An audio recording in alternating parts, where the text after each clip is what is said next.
Bueno, nos menciona que esta es una glándula mixta con una secreción de manera interna y externa. Bueno, tiene relación en cuanto a la digestión de desde la boca con las glándulas salivales y a manera abdominal. Bueno, nos menciona que el páncreas está formado por dos tipos de tejidos, lo que sería el tejido exócrino y el endocrino. Bueno, en cuanto al exócrino, nos menciona que en esta va a haber secreción de enzimas digestivas y en el endocrino va a secretar hormonas hacia el torrente sanguíneo. Bueno, en cuanto a al cáncer de páncreas, en cuanto a su histología, nos menciona que de manera exócrina estará formado por células epiteliales llamados acinos pancreáticos.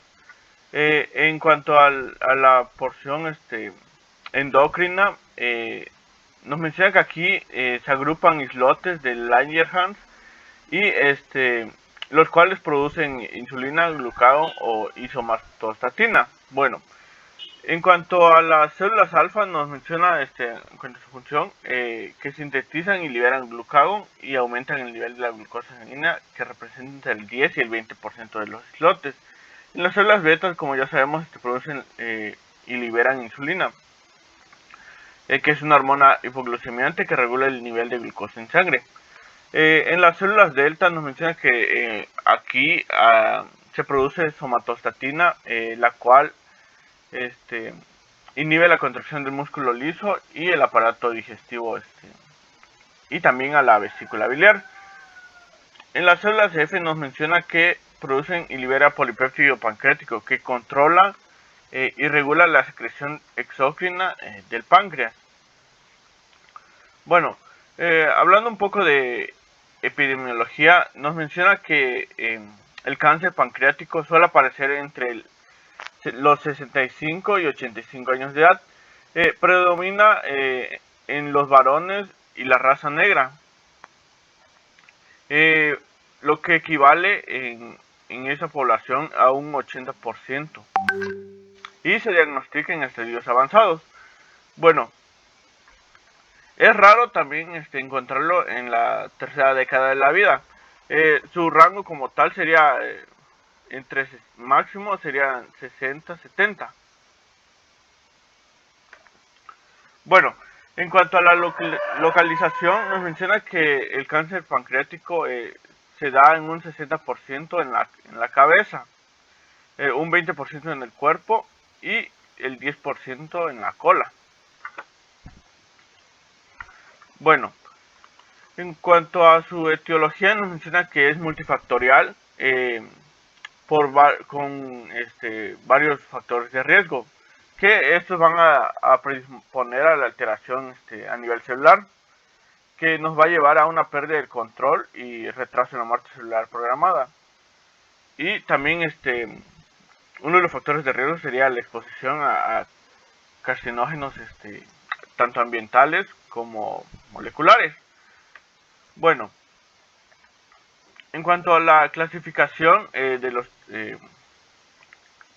tumores pancreáticos, tenemos de igual manera los exócrinos y endocrinos. Bueno, algunos ejemplos de los exócrinos son el adenocarcinoma de páncreas, neoplasias quísticas, tumores de la ampolla de Bacher, que ya habíamos mencionado anteriormente. En los endocrinos está el uncilinoma, gastrinoma, glucagonoma, bipoma, somatostatitoma. Bueno, aquí hablando acerca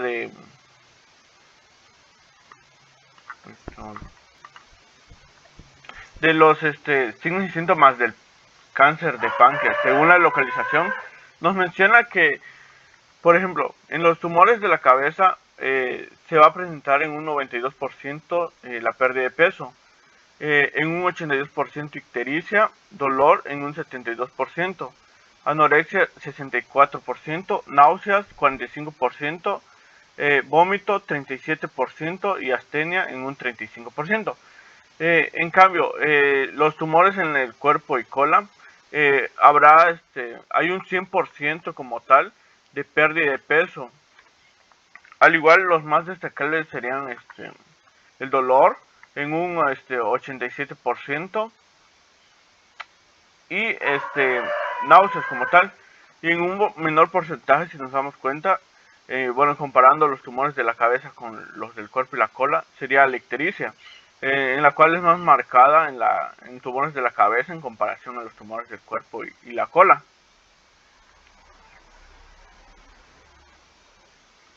Bueno, hablando acerca del adenocarcinoma de páncreas, nos menciona que ese es el tumor más frecuente, que puede ser a nivel ductal o acinar. Bueno, nos menciona que se forma en la cabeza del páncreas como tal y se manifiesta cuando ya no son inoperables o ya han hecho metástasis a distancia.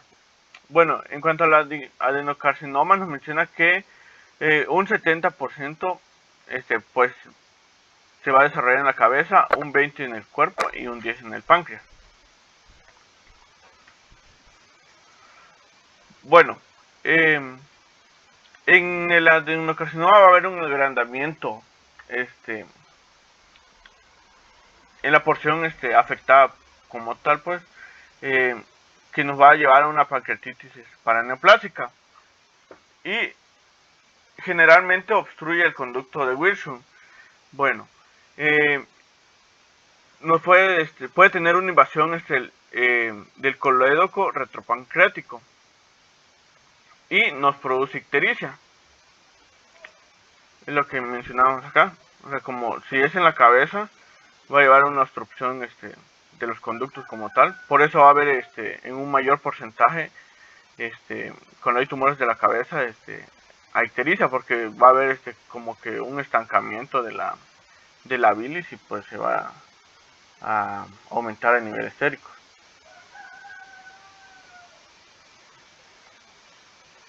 Bueno, nos menciona que se produce una invasión precoz de los nervios esplánicos y pueden invadir tardíamente a la vía biliar para un avance de neoplasia o metástasis como tal, y en esa va a haber dolor.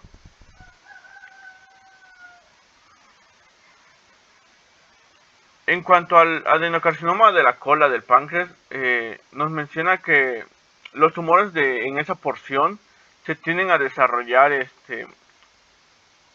con invasión a órganos vecinos y estructuras retroperitoneales que pueden ser palpadas al examen clínico.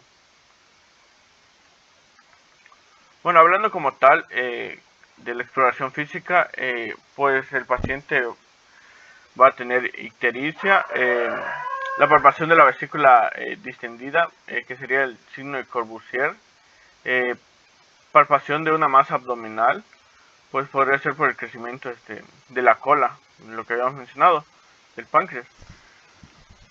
Bueno, puede haber ascitis por una carcinomatosis peritoneal o hipertensión portal. También podemos encontrar hepatomegalia o incluso esplenomegalia.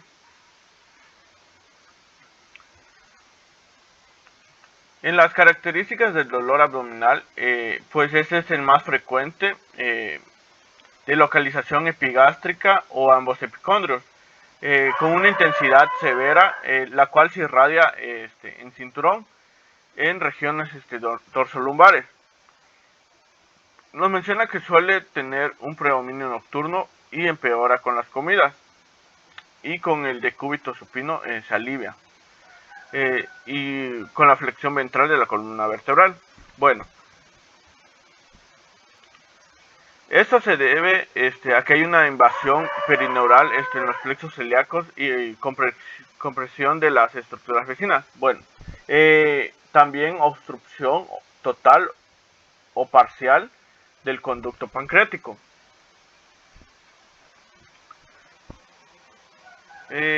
Bueno, ahora hablando acerca de estadificación nos menciona que tenemos varios grados y dependiendo por ejemplo, aquí a nivel tumoral, ganglios y metástasis. En lo que sería el grado tumoral 1, se ve en 1A, que sería que está limitado al páncreas como tal y tiene una longitud menor de 2 centímetros. El T2 sería estaría en el estadio 1B, que está limitado al páncreas igual que el anterior, pero con una longitud mayor a 2 centímetros. En la T3 ya se cataloga en el estadio 2A. En esta va a haber una extensión más allá del páncreas, pero sin afectar a la arteria mesentérica o el tronco celíaco. En la T4, esta está en el estadio 3, que aquí la descripción nos menciona que es un tumor extrapancreático que afecta la arteria mesentérica o tronco celíaco, el cual aquí va a ser irresecable. En cuanto al grado de los ganglios, se cataloga como N1, que estaría en el estadio 2B. En este nos menciona que son ganglios regionales positivos que no implican irresequibilidad. Bueno, en la metástasis sería M1, sería en el estadio 4 y ya equivale a una metástasis a distancia.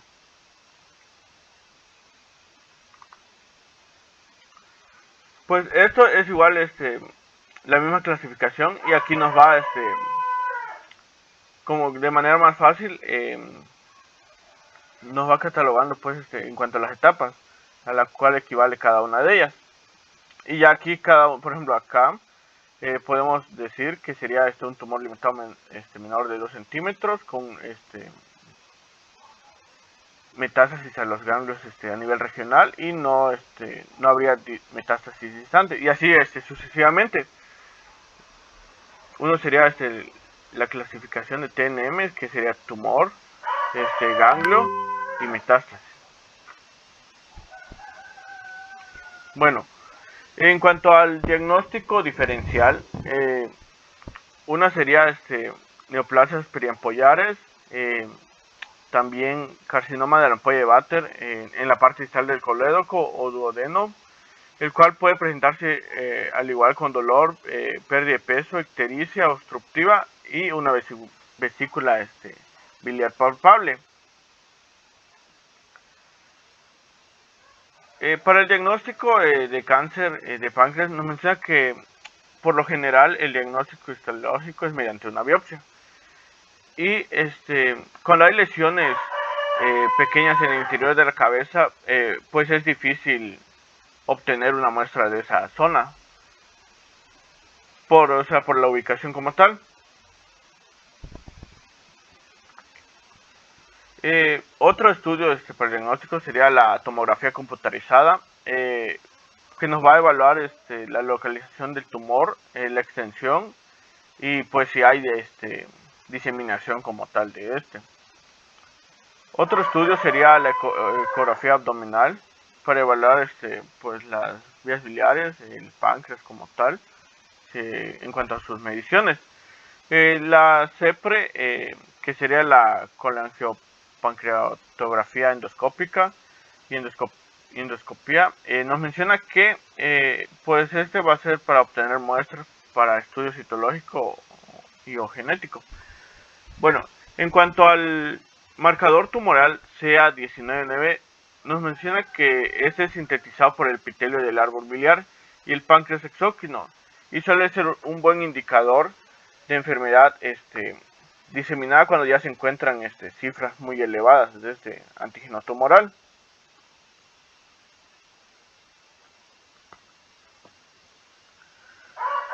Pues nos menciona que el antígeno CA199 es el único marcador tumoral que ha sido probado con una utilidad clínica, con una especificidad y una sensibilidad para el diagnóstico de 80 y 70% respectivamente. Para el tratamiento, nos menciona aquí la resección del páncreas. Bueno, en la cual solo se va a justificar si el tumor es visible con una resección estándar. También si la lesión solo se considera resecable en las zonas que están libres del tumor en cuanto a relación a la arteria hepática. Para las lesiones curables menciona que, bueno, de la cabeza del páncreas se practica la pancreatoduodectomía, que sería la operación de Whipple. Que esa es la resección del colédoco, vesícula y duodeno, como podemos observar acá, hasta la mitad del cuerpo del páncreas.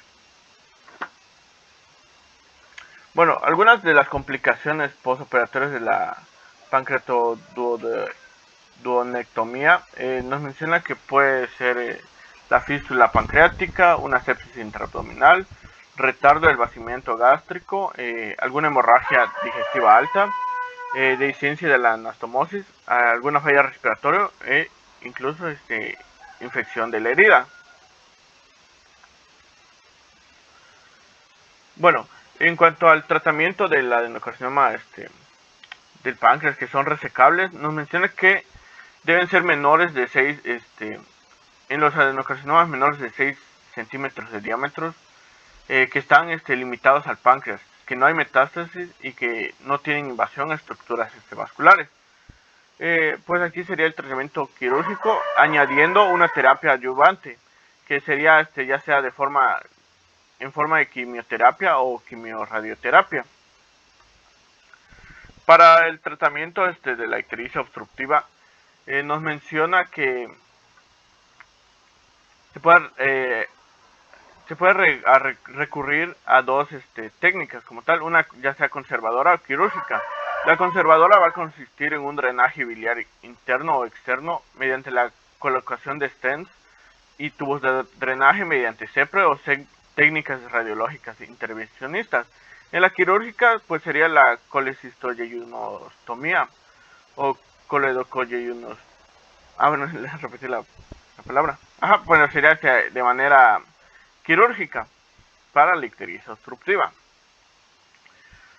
En cuanto al tratamiento paliativo, nos menciona que principalmente, como ya sabemos, el dolor es una de las manifestaciones clínicas en esa patología, pues sería el control de mediante analgésicos, evitar cuadros de mala absorción mediante la administración de algunos suplementos enzimáticos, y pues si el dolor es intratable, se puede recurrir al bloqueo neurolítico, ya sea a nivel celíaco o esplácnico. Y por último, algunos fármacos adyuvantes sería la gemcitabina, que sería para los adenocarcinomas localmente avanzados o cuando hay metástasis del páncreas. Y bueno, yo encontré que estas serían las dos, pero no se las voy a mencionar porque puede ser que ya no usen esas dosis o sean en mayor o menor cantidad o no se encuentren algunos de estos medicamentos aquí en el país. Bueno, la oxaliplatino nos menciona que pues igual se puede usar para fármacos ayudantes de esta patología, la cetuximab, la gefitinib, sería otro de los fármacos, y la bezacizumab. Esos serían como tal algunos ejemplos. Y eso sería todo de mi tema. Gracias, Doc. Gracias. ¿Van a dar otro tema, Rodríguez? Buenos días, compañeros. Les voy a dar el tema de colangitistemia, el cual pues va a representar no solo una complicación importante de la colelitiasis, sino de manera pues representa prácticamente una patología prototipo en cuanto a materia de la especialidad de cirugía y gastroenterología. Pues bueno, en sí el tema pues es colangitis y septicemia. El más acorde para tocar estos dos temas en particular es la colangitis aguda. Eh, Se define esta como un conjunto de trastornos colestáticos que van a caracterizarse por una inflamación difusa, fibrosis y destrucción de los conductos biliares intrahepáticos y extrahepáticos. Particularmente se logra adecuar a la colangitis aguda en un estado de inflamación de estos conductos biliares que producen un estado de estasis biliar que se manifestarán a través de una clásica triada de fiebre, ictericia y dolor abdominal. Esta va a estar principalmente secundada a lo que sería una colelitiasis o alguna patología obstructiva. Sin embargo, existen diversas etiologías a tomar en cuenta. Dentro de los factores de riesgo y la epidemiología que tenemos que tomar en cuenta, pues se dice prácticamente que este va a proceder directamente de prácticamente pues de un estado de obstructivo de las vías biliares. En un 70% pueden llegar a ser a causa de los cálculos biliares. Eso es más cierto en nuestro medio, como veremos más adelante. Una estenosis benigna que puede ser a causa de un estado que afecte directamente al hígado o al páncreas, como vimos en el tema anterior, bueno, en este caso pues era maligno, pues técnicamente también puede producir este estado obstructivo y la neoplasia que ya sea directamente sobre las vías biliares, sobre páncreas o sobre hígado, de igual manera pueden afectar. A la derecha vemos un pequeño esquema que demuestra cómo ocurre esta obstrucción y pues es fácil determinar de esta manera cómo es que se produce esa estasis biliar que nos va a llevar a las distintas manifestaciones propias de esta patología. Se dice en las guías que es muy difícil no hablar de colangitis, aunque sean sus grados más leves, sin hablar de colelitiasis y viceversa. Esto debido a que, pues, incluso en las etapas en las que se puede comenzar a diagnosticar un estado de colelitiasis, principalmente, pues ya nosotros vamos a encontrar un grado significante de estrés sobre el tejido de las vías biliares, produciéndose, pues, en menor o mayor medida de alguna manera, pues una colangitis, ¿no? Y pues ahora, una vez mencionado esto, vamos a hablar un poquito acerca de la patogenia que va a producir el titis aguda. Y pues todo principalmente parece iniciar en la región de la obstrucción de las vías biliares primarias, ya sea a partir de una colelitiasis o a partir de alguna patología pues obstructiva indirecta, ¿no? Como podría ser una neoplasia tanto benigna como maligna. Los dos mecanismos que van a producir una colangitis a partir de esta obstrucción, pues uno va a ser el aumento de las bacterias en las vías biliares. Esto se debe principalmente a que existen tres mecanismos de barrera que van a prevenir la entrada de bacterias al tracto biliar. Uno de ellos pues va a ser el esfínter de Oddi, que va a actuar como una barrera mecánica directa, y los otros pues van a ser la secreción constante mucosa de las sales biliares, así como pues de igual manera una secreción constante de inmunoglobulina A, que se dice que previene la colonización bacteriana. Y obviamente en los estados obstructivos o de estrés sobre el tejido, estos mecanismos pueden llegar a fallar. Y con respecto al componente inmunológico, es más cierto en los casos quizás más raros de colangitis, como los que se presentan en pacientes con síndrome de inmunodeficiencia humana adquirida.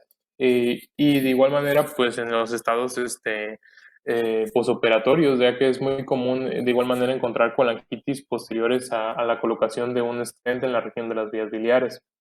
En el caso de la elevación de la presión ductal, bueno, pues esto se debe al estrés mecánico propio que se está produciendo a partir de la obstrucción, y todos estos van a producir este cambio de presión que va a favorecer la colonización bacteriana, ya sea directamente bajo los ejemplos que interrumpen a los mecanismos de entrada, como les mencioné anteriormente, o de manera indirecta, como lo es en el caso del incremento de las presiones que van a favorecer la colonización. Eh, una vez mencionados estos mecanismos, pues ya podemos comenzar a señalar algunos de los agentes etiológicos más importantes en cuanto a la colangitis aguda. como nosotros podemos ver que principalmente va a consistir en prácticamente las bacterias de origen colónico, siendo la Escherichia coli de un 25 a un 50%, y este porcentaje incrementa más en nuestro medio, como el principal agente de la litiasis biliar. En cuanto a las gram negativas, esta puede seguir a la Klebsiella y al Enterobacter, y en el caso de las gram positivas, que esto es más cierto para los pacientes con inmunosupresión o pacientes que están con el uso constante de drogas parenterales y utilizan distintas vías debido a esto, pues sería el enterococos o incluso quizás algún estafilococo, pero estos serían los casos más raros. Y finalmente tenemos de igual manera los grupos de los bacterias anaerobias, los cuales estas se van a principalmente ocupar un lugar importante, o van a tener un punto de inflexión en cuanto a nuestro tratamiento, ya que estas se van a presentar en su mayoría en las infecciones mixtas, es decir, acompañado ya sea de un gram positivo o de un gram negativo. En esta tabla, pues extraída de este artículo en CARES del paciente crítico de la colangitis séptica, pues nosotros vemos que la etiología de litiasis biliar está arriba debido a que es por mucho la principal causa de una colangitis aguda, seguidas pues de aquellas producidas por estados de neoplasias. Y finalmente, en los casos más raros, y no es difícil imaginarse cómo, pues una parasitosis o una inmunosupresión pueden llegar a producir este tipo de patologías.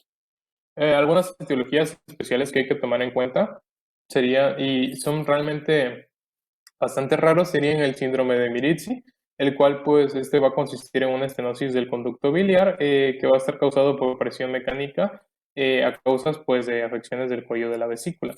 Y finalmente el síndrome de Lemel, que es aún más raro, y pues se dice que principalmente esta obstrucción va a ser causada a partir de un divertículo duodenal. Realmente pues nosotros podemos imaginarnos y hacer una correlación de estas dos patologías, y fácilmente podemos darnos cuenta porque es bastante rara la presencia de un síndrome de Lemel.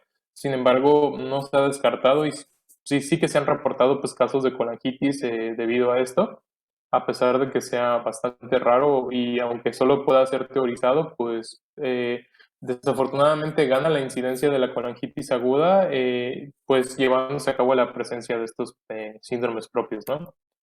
Y pues bueno, es importante profundizar un poco acerca de la colecistitis aguda, ya que yo les había mencionado que desafortunadamente es imposible hablar de colecistitis sin hablar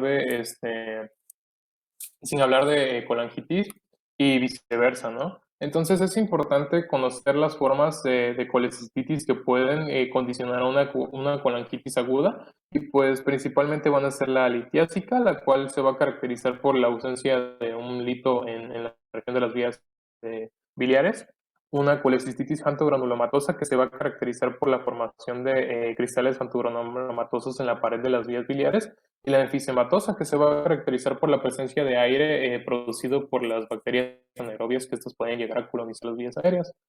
Se me fue el síndrome del Hemel, pero realmente lo que trataba de colocar ahí serían las principales complicaciones que se pueden producir a partir de una colecistitis, y de manera relacionada y muy estrecha, sin así descartarla, pues en una colangitis también serían la producción de abscesos, la perforación vesicular, que pues prácticamente nos llevaría a un pronóstico bastante desfavorable, y que técnicamente puede llevar pues complicaciones de cualquier tipo, ¿no? Ya sea desde cardiovasculares hasta falla urinaria.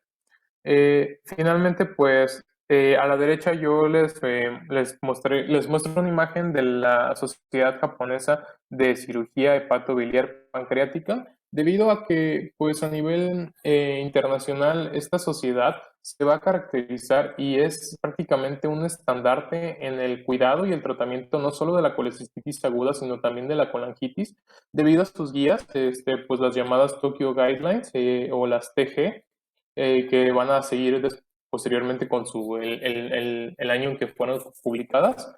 La última, pues más completa, con las series de metaanálisis, es la del año 2013. Sin embargo, las actualizaciones de 2018 pues parecen haber tomado lugar de igual manera en cuanto a las guías tomadas en cuenta. El resto de las conductas clínicas que se van a mencionar en esta presentación van a ser una pequeña combinación tanto de las recomendaciones de nuestro medio como de aquellas ofrecidas por esta sociedad, debido a que, pues, como yo les he comentado, el interés que se ha mostrado por esta patología por parte de la sociedad, así como la serie de estudios que se han recabado, han mostrado una conducta clínica bastante efectiva para el cuidado de estas patologías.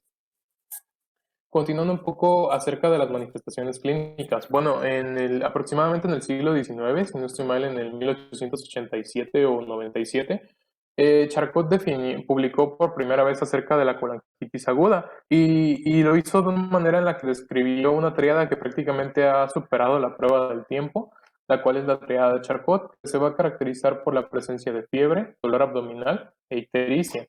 Este es altamente sugestivo de una colangitis aguda, y a pesar de que no sea sensible, pues sí demuestra bastante efectividad y son los síntomas que más llaman la atención en cuanto al abordaje de la colangitis.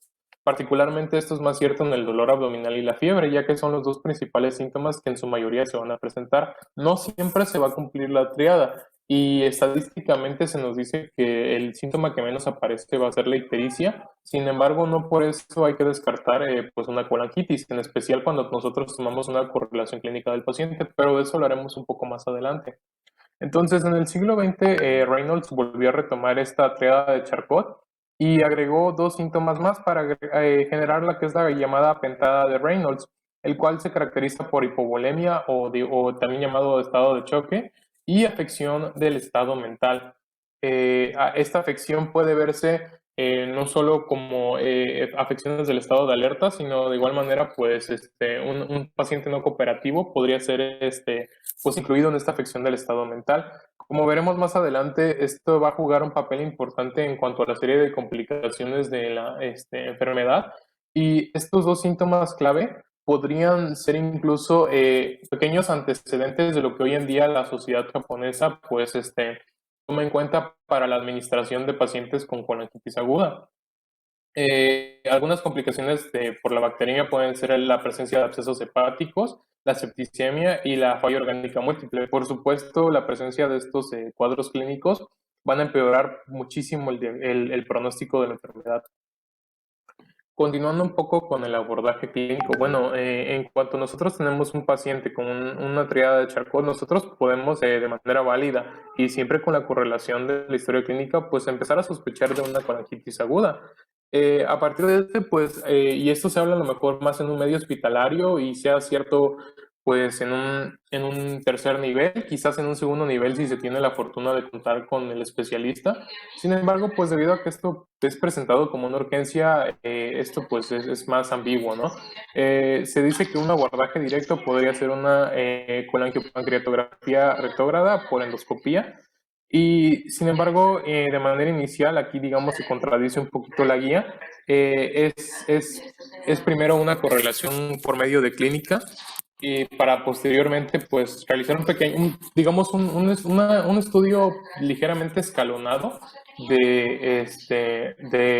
de auxiliares diagnósticos, iniciando pues con una ecografía para continuar con una tomografía y finalmente considerar esta colangiopancreatografía o una resonancia magnética en caso de que queden aún más dudas. Sin embargo, el diagnóstico puede complementarse de manera bastante efectiva, no solo como la propia colangitis, sino también en su etiología, con una tomografía y pues en algunos casos incluso con una ecografía, ¿no? La serie de laboratorios que nos pueden, pues de igual manera incrementar la sospecha y que incluso podrían complementar el diagnóstico, serían llevados a cabo pues con un análisis de citometría hemática, los electrolitos, panel metabólico, es decir, pues prácticamente también una química sanguínea, y de igual manera pruebas de coagulación, ya que de manera indirecta nosotros aquí también estamos evaluando el hígado. En las mujeres siempre se tiene que tomar una prueba de embarazo. Realmente el tratamiento y el abordaje principalmente casi siempre es el mismo. Sin embargo, es importante pues dentro de nuestro tratamiento saber que vamos a hacer el uso de antibióticos debido a que pues debido a eso es importante evaluar la toxicidad en el feto, ¿no? Sí, finalmente, pues nosotros podemos tomar cuidados de igual manera con algunos marcadores como lo son la fosfatasa alcalina, la gamma glutil transpeptidasa y la bilirrubina. Aquellas aminotransferasas que pueden llegar hasta 200.000 unidades, pues estas serían, sobre el litro, estos serían indicadores pues prácticamente del peor de los casos, sería en una clasificación pues de una colangitis grave o secretora, y estas contarían con una mortalidad de hasta el 30%, y eso en aquellos que reciban pues una terapia, ¿no? Nosotros nos podemos imaginar en aquellos que no reciban la terapia más adecuada, pues esta mortalidad se puede llegar a expandir hasta un 75% de acuerdo a la estadística. Con respecto a la imagenología, pues esta nos va a brindar principal apoyo en cuanto a la obstrucción y dilatación biliar, y nos va a ayudar a confirmar la etiología de la colangitis, como ya les había comentado con el caso de la tomografía computarizada. Sirve para valorar las complicaciones, y esto es debido a que, al menos en el caso de la tomografía computarizada, nosotros podemos observar prácticamente también las áreas periféricas, verificando así si se pueden presentar complicaciones ya sea de tipo tumoral o afecciones tanto a hígado como a páncreas. De igual manera, esto puede ser una guía efectiva para los procedimientos percutáneos, que si bien no son la primera línea de tratamiento, pues tienen que ser considerados en medida de lo posible si se cuenta con ellos, ¿no? La serie de imagenología que yo les había comentado eran la ecografía abdominal, la tomografía computarizada y la colangiopancreatografía por resonancia magnética. Con respecto pues a la tomografía computarizada dinámica, y esta se menciona primero debido a que para un diagnóstico completo es imprescindible, puesto que también evalúa, como les he comentado, ya bastante la etiología, y los datos que se tienen que tomar en cuenta en prácticamente todos los estudios de imagenología van a observar, pues por supuesto, ¿no? Evaluar la vía biliar, si esta está dilatada, si esta tiene presencia de gases, si esta tiene los litos o las piedras, tener una evidencia clara de este estrés ocurrido acerca del tejido de la vía biliar, ¿no? Y ya sea a partir de una estenosis, una oclusión o un propio engrosamiento por un estado inflamatorio, como lo sería una colelitiasis alítica, ¿no? Ahora, en la tomografía computarizada, pues nosotros podemos evaluar estos cambios del parénquima hepático, y esto va a ser más cierto en las pruebas con un contraste, ¿no? En una tomografía dinámica. Y pues esto es digamos, pues un riego irregular y tortuoso, pues nos puede ser bastante indicativo de una de colangitis aguda complicada. En esta imagen, pues nosotros estamos viendo distintos cortes de la tomografía computarizada, quizás en la misma región, en donde las flechitas pues nos ayudan a marcar prácticamente una piedra dentro de la vesícula, y una que se encuentra en el conducto biliar común. Y pues prácticamente antes del contraste nosotros podemos observar ya las piedras, como les he mencionado, la letra A indica la fase de precontraste. En la fase arterial de contraste nosotros podemos observar pues esa irrigación tortuosa, no homogénea, que les he comentado desde el hígado, lo cual pues prácticamente es indicativo de igual manera de cómo estas piedras están afectando a prácticamente la hemodinamia del propio tejido, ¿no? Y finalmente, pues en la fase de equilibrio, esta irrigación no homogénea pues desaparece para volver nuevamente a mostrar en evidencia pues nuestro diagnóstico etiológico. Con respecto a la resonancia pues magnética, pues esta va a estar más indicada cuando queden dudas acerca de la etiología, debido a que pues como sabemos la imagen que esta nos va a mostrar pues va a ser más efectiva en cuanto a la dinámica de los fluidos, quizás no necesariamente únicamente con las fases de contraste, ¿no? También podríamos observar directamente y discernir de manera más efectiva los distintos fluidos que tienen estos, ya sea desde abscesos, desde pues complicaciones, sangre, etc. La ecografía abdominal es prácticamente, yo les había comentado, el inicial, ¿no? Quizás no sea el más sensible para determinar las etiologías, sin embargo, vaya que con este podremos empezar a ver nosotros la litiasis y pues este estrés de la vía biliar, ¿no? Que yo les había comentado. Sin embargo, ahí podemos ver una pequeña pues complicación o una desventaja, que sería que no podemos ver pues evaluar en su totalidad en los casos de alitiásticos, ¿no? Finalmente yo les estuve hablando mucho acerca de las distintas clasificaciones que la sociedad japonesa nos recomienda para poder administrar mejor el manejo de un paciente con una colangitis aguda, y principalmente se va a clasificar en tres: una colangitis que va desde la severa hasta la leve. Esta imagen, pues prácticamente nosotros vemos estas tres tipos de colangitis, que se van a caracterizar principalmente por las manifestaciones, pues prácticamente extrabiliares, digámoslo de esta manera, que puedan ocurrir. En el caso severo vemos compromiso a la región cardiovascular, neurológica, respiratoria, renal, hepática y hematológica. Por mencionar algunos, pues podemos ver que la disfunción cardiovascular va a ser una hipotensión que requiere dopamina o cualquier dosis de epinefrina. La neurológica va a ser una afección del estado de conciencia, y aquí la relación que yo les había mencionado con la pentada de Reynolds. A las afecciones pues respiratorias van a depender mucho de la presión de oxígeno, así como el PO2. Y finalmente, pues un compromiso renal directamente nos podría llevar a un paciente con un grado 3 de colangitis aguda.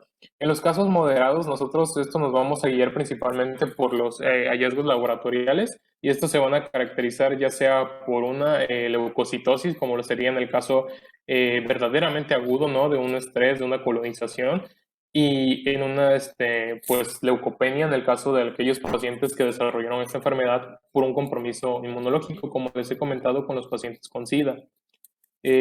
Datos de igual manera prácticamente pues de la hoja de vida del paciente, así como los signos vitales como la fiebre, la tensión arterial, los latidos por minuto podrían ser indicativos también. La edad mayor a 75 años o igual a esta, una hiperbilirubinemia y una hipoalbuminemia. Se requiere al menos 2 de estos 5 que les he mencionado para poder confirmar un diagnóstico de una colangitis aguda moderada. Y finalmente tenemos la leve, que prácticamente pues es el diagnóstico bien fundamentado a través de imagenología de una colangitis aguda. Sin embargo, que no entra dentro de estas categorías que yo les he mencionado. Esta se dice que es la que tiene mejor pronóstico, y esta clasificación de igual manera pues ayuda no solo en el pronóstico, sino también a considerar los distintos abordajes a tomar en cuenta para la bronquitis aguda. Ya les he mencionado mucho acerca de imágenes, sin embargo, los criterios diagnósticos que la sociedad japonesa nos propone son distintos. Los tres elementos a tomar en cuenta van a ser el dolor abdominal en el hipocondrio derecho, el cual viene bien corroborado con el signo de Murphy. Un artículo que tengo acá abajo, no recuerdo el año, pues prácticamente nos dice que el signo de Murphy es bastante útil para el diagnóstico de afecciones de las vías biliares. Quizás no sea altamente efectivo para el caso de la colangitis, sin embargo, sí que el compromiso biliar pues de alguna manera directamente del estrés tisular en esta región es bastante sensible al signo de Murphy. Los datos de inflamación local o sistémica, esto es más cierto no solo en el paciente con una colangitis de etiología neoplástica, sino también pues aquellos complicados. Y finalmente la confirmación por medio de imágenes, al menos ultrasonido, como yo les he comentado, ¿no? Y pues bueno, el abordaje inicial es más fundamentado a la ecografía abdominal, quizás no sea el más específico, sin embargo sí que puede ayudar, y recordemos pues que nosotros no nos encontramos en un medio favorecido y en un tercer nivel nos va a llegar esto. Teniendo en cuenta que es una urgencia, nosotros tenemos que confiar mucho en las estadísticas que se nos presentan, y debido a que la principal etiología es la litiásica, no está de más empezar a realizar un enfoque diagnóstico a partir de la ecografía abdominal. Y realmente como médicos generales es el que nos va a tocar. Entonces es por ello que al menos esta corroboración tiene que llevarse a cabo. Eh, Algunos datos importantes a tomar en cuenta a partir de la ecografía sería una distensión de la vesícula biliar, el engrosamiento de la pared vesicular, la presencia de litiasis vesicular y un líquido perivesicular, ¿no? No sé, una imagen que tenía por ahí, pero prácticamente era descriptivo de esto. Y finalmente, pues acá les traigo un pequeño algoritmo de abordaje terapéutico ofrecido por parte de las Tokyo Guidelines, de la sociedad japonesa que les he comentado, con todo y sus errores de redacción, pues causados aparte de la traducción, ¿no? En donde vamos a ver que el grado 1, el EVE, que yo les había comentado, principalmente va a estar fundamentado o a través del cuidado por medio de antibióticos, mientras que los grados más avanzados van a estar apoyados del drenaje biliar. Incluso el grado 1 no descarta el uso de drenaje biliar y es importante hacer hincapié en que el drenaje biliar es el tratamiento pues, más efectivo para la resolución adecuada de una colangitis de tipo agudo, ¿no? Es incluso quizás más importante del antibiótico, sin embargo nunca debe sustituir a este. Se tiene que hacer un tratamiento específico por etiología y esto es más cierto en el caso de los casos más avanzados. Como yo les comentaba, aquí quizás sí sea necesario realizar el uso de la tomografía computarizada y sobre todo individualizar el paciente, ¿no? Si bien la estadística nos sugiere que la principal bacteria que podría llegar a colonizar en las vías biliares sea la Escherichia coli, nosotros no podemos descartar que el paciente sea un usuario de drogas o que esté inmunosuprimido o que incluso estén presentando las formas más raras de la enfermedad, como habíamos visto, como el síndrome de Lemay, ¿no? Entonces, el tratamiento, yo me robé esta diapositiva que encontré por ahí en donde nos, nos dan las consideraciones del uso de antibióticos que tenemos que tomar en cuenta y nuevamente repite las bacterias más comunes que se encuentran en esta patología, que como les había mencionado, está la Escherichia coli, en el caso de los gram negativos y en el caso de los gram positivos, el enterococo. Mucho ojo también al caso de los anaerobios, que yo les había comentado, podría ser en infecciones mixtas. Y pues las principales directrices para las cuales se va a escoger el antibiótico adecuado, que no solo dependería mucho de la gente, sino también pues si esta patología es de origen comunitario o nosocomial, conocer la epidemiología local, y es aquí en donde vamos a comenzar a ver las principales diferencias que existen en el medio asiático con nuestro medio local, debido al tipo de antibióticos que se utilizan y la resistencia a estos entre las distintas cepas de la bacteria que tenemos, ¿no? Incluso hasta la Escherichia coli es distinta, pues prácticamente entre regiones, ¿no?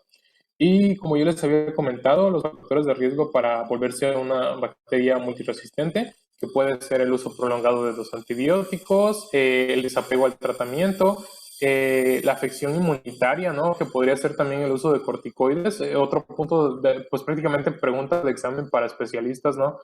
Que aquellos adultos mayores que utilizan glucocorticoides tienden más a realizar infecciones por anaerobios, y de igual manera, pues estos son considerados pacientes de tipo moderado, al menos, si no se toma en cuenta el resto de las consideraciones que se toman en cuenta.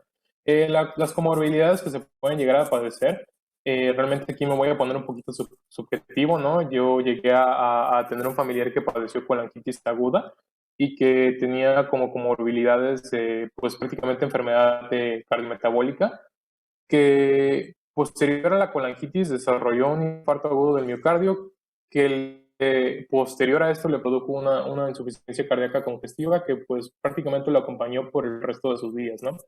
Y finalmente, la enfermedad renal crónica. No está de más tomar en cuenta que pues, es necesario realizar un ajuste de los antibióticos, así como evaluar la nefrotoxicidad de estos. ¿Por qué? Porque más adelante les voy a enseñar cuáles son los antibióticos que se utilizan en nuestro medio. Y en esta diapositiva es en donde quizás está lo más interesante del manejo pues antimicrobiano en nuestro medio. En la derecha nosotros tenemos unos estudios mostrados en un antibiograma de parte de la Escherichia coli en prácticamente la región de Latinoamérica. Esto se llevó a cabo en el Congreso Panamericano de Infectología, en comparación con aquellos que nos ofrece la guía japonesa que yo les he comentado del tratamiento de la colangitis aguda. Como nosotros podemos observar, en los casos más ligeros y en aquellos adquiridos por la comunidad, sugieren el uso de ampicilina para el tratamiento. Sin embargo, nosotros podemos observar cómo no solo no es confiable el uso de ampicilina sobre otros antibióticos en nuestro medio, ¿no? mientras que el esquema originalmente ofrecido por las guías consiste en penicilina, cefalosporina, fluoroquinolonas, carbapenem y tazobactam. Aquí nosotros podemos observar cómo incluso pueden llegar a generar más relevancia aún los aminoglucósidos como lo son la micacina, puesto que estos pueden demostrar una sensibilidad de hasta un 100% para la eliminación de la Escherichia coli. Es así pues que se hace una pequeña comparación y un ajuste para el tratamiento de la colangitis aguda en nuestro medio en contraste con el de la guía japonesa, donde podemos observar cómo aquella de la comunitaria, pues si bien se complementa la ampicilina que nos sugiere la guía, de igual manera nosotros podemos acompañarlo con amicacina, con el uso de fluoroquinolonas para mejorar la especificidad del tratamiento, debido a que la Escherichia coli de la región, de las cepas americanas, muestra no solo una mayor sensibilidad hacia los aminoglucósidos, sino una mayor resistencia a la ampicilina. De hecho, se menciona en las guías japonesas que esta ampicilina, el uso de este fármaco, no está indicado para los pacientes norteamericanos, debido a que aquí la ampicilina pues prácticamente está en desuso.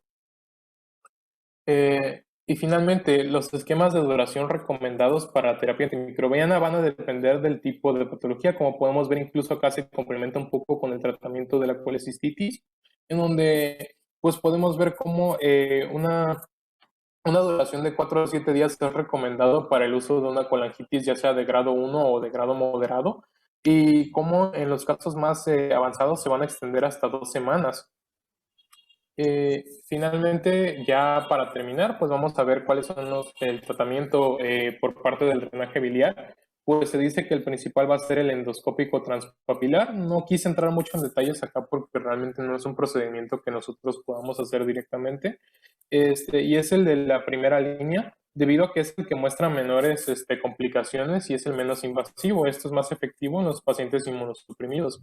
El de segunda línea tendría que ser el transhepático percutáneo, debido a que presenta más complicaciones. Y finalmente el quirúrgico, que está reservado a los casos excepcionales, ¿no? Acá una pequeña imagen que sirve para demostrar cómo se produce el drenaje biliar a partir de de la endoscopía. Sin embargo, pues no me encontraría en valor de describir esto porque desconozco el procedimiento específico, ¿no? Finalmente, el pronóstico, yo les había comentado que la mortalidad oscila del 2 al 65%. Uno solo puede imaginar cómo se traspola eso a nuestro medio, ¿no?